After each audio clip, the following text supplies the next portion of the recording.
IPL की trading की story आप लगातार सुन रहे होंगे और इस ट्रेडिंग में एक ऐसी ट्रेडिंग हुई है जो काफी शॉकिंग भी है और उसके दो रीजन है। शॉकिंग होने का पहला रीजन ये है कि हार्दिक पांड्या की ट्रेडिंग हुई है। वापस से उस टीम ने अपने पास बुला लिया हार्दिक पांड्या को जिसने उसे जाने दिया था।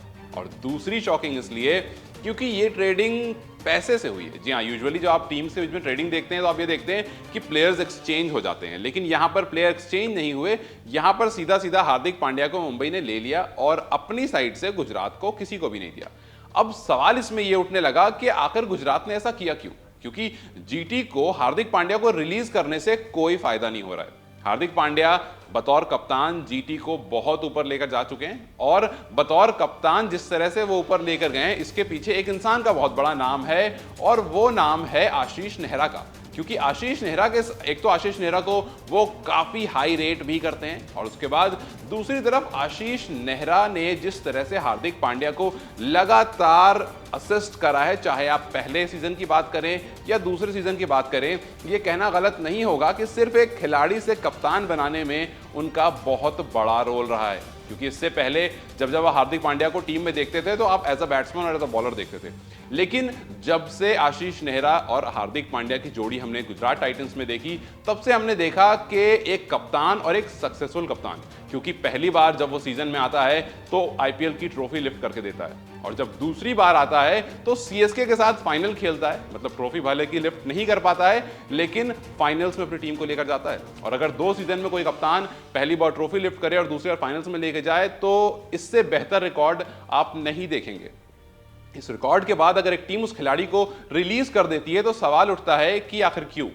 क्या 15 करोड़ के लिए? वाकई, क्योंकि ये 15 करोड़ गुजरात टाइटंस उसे वैसे भी दे रहा था और अगर ये 15 करोड़ जीटी उसको दे रहा है तो मुंबई में आने के बाद हार्दिक का फायदा तो नहीं दिखता है, उनका नुकसान ज्यादा दिखता है। क्योंकि आप एक तरफ टीम को लीड कर रहे हो और दूसरी तरफ आप महज खिलाड़ी की तरह जाओगे। लेकिन क्या वाकई आप खिलाड़ी की तरह जाओगे? क्योंकि वहां पर रोहित शर्मा हैं जिनके T20 से निकलने की बात हो रही है, जिन्होंने कुछ 2 साल से इंडिया के लिए T20 ना के बराबर खेला है। तो क्या Rohit Sharma as a captain Mumbai Indians में नहीं खेलेंगे? या फिर दूसरा बड़ा सवाल, क्या रोहित शर्मा मुंबई इंडियंस में खेलेंगे ही नहीं? लेकिन जिस तरह की हाल ही की फॉर्म है, मैं गौतम गंभीर की वो स्टेटमेंट आपको याद दिलाना चाहूंगा। गौतम ने कहा कि जिस तरह से रोहित ने इस बार खेला है, जो सवाल लगातार उठ रहे हैं कि रोहित और विराट T20 वर्ल्ड कप नहीं खेलेंगे, अगर आप मुझसे पूछिए तो मैं ये नहीं कहूंगा कि नहीं खेलें, बल्कि मैं ये कहूंगा कि आप उन्हें एज अ खिलाड़ी नहीं एज अ कप्तान उस टीम में रखिए, क्योंकि अभी आपको रोहित शर्मा की जरूरत है। कम से कम एक सीजन तो है जिस तरह से रोहित शर्मा ने इस बार खेला है। तो क्या हार्दिक पांड्या सिर्फ 15 करोड़ के लिए ट्रेड होकर चले गए हैं? इसका दूसरा तर्क सोशल मीडिया पर लोग लगातार दे रहे हैं। लोग ये कह रहे हैं कि मुंबई इंडियंस बहुत तेज है, मुंबई इंडियंस को पता है कि कौन सा खिलाड़ी लेना है, किस तरह से लेना है। अब आप अगर यहां पर देखिए तो उन्होंने हार्दिक पांड्या को रिलीज करा, दूसरी तरफ भेजा। हार्दिक पांड्या ने 2 साल आशीष नेहरा के साथ रह करके खेला और एक कप्तान, एक लीडर बन गए और उस लीडर को मुंबई इंडियंस वापस अपने पास ले रहा है। तो फिर आपने छोड़ा एक खिलाड़ी था और आप ले एक लीडर रहे। तो ये ट्रेडिंग मुंबई इंडियंस के लिए हर तरह से फायदे का सौदा है। अब इस फायदे के सौदे में नुकसान किसका हो रहा है ये तो आईपीएल शुरू होने पर ही पता चलेगा। क्योंकि दूसरी तरफ जो गुजरात टाइटंस है, क्या उसके पास कप्तान है? क्या आप केन विलियमसन को कप्तान बनाएंगे?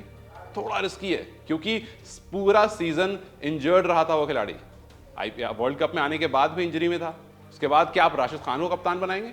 हाल ही में बीबीएल छोड़कर आया वो खिलाड़ी क्योंकि बैक सर्जरी हुई है। फिर आता है एक नाम शुभमन गिल का। शुभमन गिल को आप कप्तान बना सकते हैं, लेकिन क्या शुभमन गिल एक लीडर है?